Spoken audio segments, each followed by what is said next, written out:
Females को कहाँ safe माने? क्या वो घर के अंदर ज्यादा सेफ है या घर के बाहर ज्यादा सेफ है? अगर हम मिडिल क्लास से अगर छोटा वर्क देखते हैं तो उसमें हमने देखा कि महिलाएं जो है डोमेस्टिक वायलेंस की बहुत ज़्यादा शिकार है, और उसमें कई तरीके की प्रताड़नाएं उनके साथ हो रही है, कई तरीके के छोटे मोटे अपराध ज़रूर वहाँ हो रहे हैं। तो वहाँ पर भी हरासमेंट्स महिलाओं के साथ होते हैं जहाँ महिलाएं जॉब करती हैं।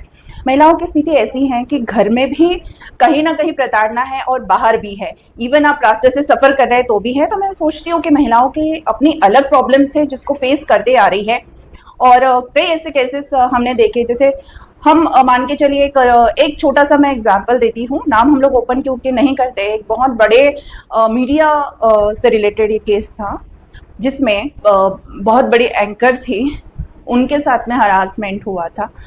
और ये हुआ था कि उस केस में कुछ हो नहीं पाया क्योंकि उसी वहाँ के ही हेड थे जो इस तरीके की वारदात में इन्वॉल्व थे। तो हम सोच सकते हैं कि महिलाएं कहाँ सेफ है। हम रिसेंटली केस देखते हैं, अभी जो डॉक्टर का केस हुआ था कलकत्ता का, तो वो कितना वर्स्ट केस हुआ है। और विद इन उसी टाइम पीरियड में हमने देखा कि विद इन 3 days में आपको पता है करीब 67 ऐसे कुछ केसेस हुए थे उस वीक में। हाँ, रेप केस या तो ये मतलब वर्स्ट सिचुएशन में कहूँगी महिलाओं की या बच्चों की है। महाराष्ट्र में उस टाइम पीरियड में केसेस हुए। तो देखिए, बच्चियों से लेकर मतलब जन्म से आने से लेकर मृत्यु तक महिलाओं का जो ये सिचुएशंस हम जो देख रहे हैं, तो ये मैं बड़ी चिंताजनक मुझे लगती है, और इस पर बहुत सारे काम करने की ज़रूरत है। देखिए, महिलाएं सेफ नहीं है। हमारी सेफ्टी हमारे हाथों में लेनी होगी। हम रास्ते से चल रहे हैं तो हमें अपनी सेफ्टी लेकर चलनी। घर में है तो हमें इतना सक्षम रहना है कि हम किसी के द्वारा मेंटली या फिजिकली टॉर्चर ना हो पाए। अगर हम जॉब कर रहे हैं तो हमें ये ध्यान रखना है कि कोई हमारे ऊपर किसी तरह का अत्याचार ना कर पाए। तो मुझे लगता है महिलाएं कहीं पे भी सुरक्षित नहीं है। जिस तरीके के केसेस अभी हम देख रहे हैं, मैं चाहती हूँ कि बच्चियों को, हमें खुद को हर तरीके की वो ट्रेनिंग्स लेने की ज़रूरत है जिससे हम सेफ और सिक्योर्ड फील करें। और हम इतने सक्षम होने चाहिए कि हम इस तरीके के अपराधों को रोकने में भी ज़रूर कारगर साबित हो। मैम, जिस तरह से आपने कहा कि रेप के केसेस भी काफी स्पेशली बढ़ते जा रहे हैं, अभी हमने रिसेंट देखा कोलकाता रेप केस के बारे में, वुमेन अपने ही वर्क प्लेस पे भी सेफ नहीं है। बिल्कुल, इस पे आप क्या कहेंगी मैम? देखिए, मुझे ऐसा लगता है कि इसमें ना जो क्रिमिनल्स माइंड्स जो हैं उसको हमें पहचानने की ज़रूरत है, क्योंकि आप अवेयर रहना एक हमारी, अब मैं सभी को, हमारे यहाँ भी इतनी लड़कियां हम देख रहे हैं ट्रेनिंग्स में, हम उनको ये कहते हैं कि आप अवेयर रहिए। जब आप रास्ते से जा रहे हैं, आप देखिए कि आपको कोई फॉलो तो नहीं कर रहा है, कोई बैड इंटेंशन से आपके साथ बात तो नहीं कर रहा है। आपको अलर्ट रहने की जरूरत है, क्योंकि आप निकले हैं तो आपको नहीं पता कि आप कहाँ पर कितने अनसेफ है या सेफ है।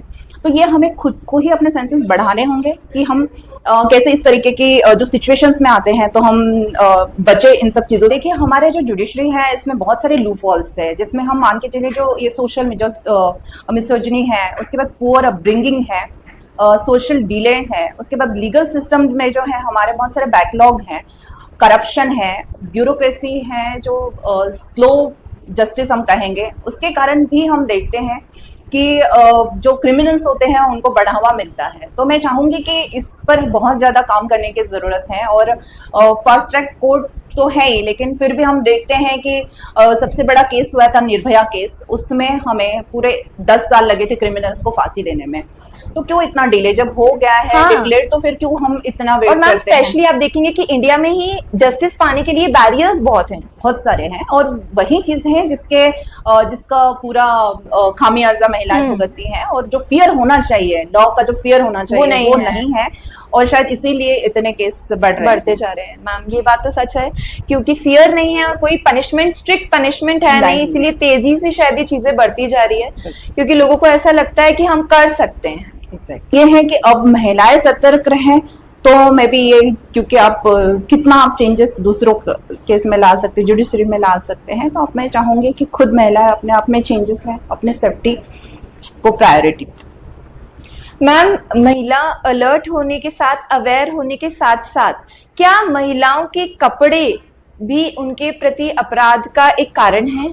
बिल्कुल भी नहीं है, बहुत बड़ा मिथ है। और मैं यही कहूंगी कि मैं एक सोच रही हूँ कि हम जब मंदिर जाते हैं, हम जब देवी के मंदिर जाते हैं, हम क्या प्रतिमा देखते हैं? हम जब देवी की मूर्ति देखते हैं हम कैसे देखते हैं, सजी सी, सुंदर सी, है ना, वेल ड्रेस्ड, वेल मैनेज्ड, और बहुत सुंदर से कला करते हुए पूरे आभूषणों के साथ में बिल्कुल। सुंदर अच्छे से मेकअप किया हुआ होता है। तो ये सामने वाले की मानसिकता है कि महिलाओं को कैसे देखते हैं, क्योंकि महिलाएं बनी ही भगवान का ऐसा रूप है जिसको मतलब, तो आप अगर एक देवी स्वरूप हमारे देश में हम मानते हैं, तो हम आप इस तरीके का कृत्य कैसे कर सकते हैं एक महिला के साथ में, आप किस तरीके से इसे इस तरीके की भावना से आप किसी महिलाओं को या लड़की को देख सकते हैं। और जरा भी ड्रेसेस का इसमें है नहीं, क्योंकि 4 महीने की 7 महीने की बच्चों के साथ अगर रेप हो रहा है, बिल्कुल। तो ये इसमें ड्रेसेस का कोई लेना देना नहीं है।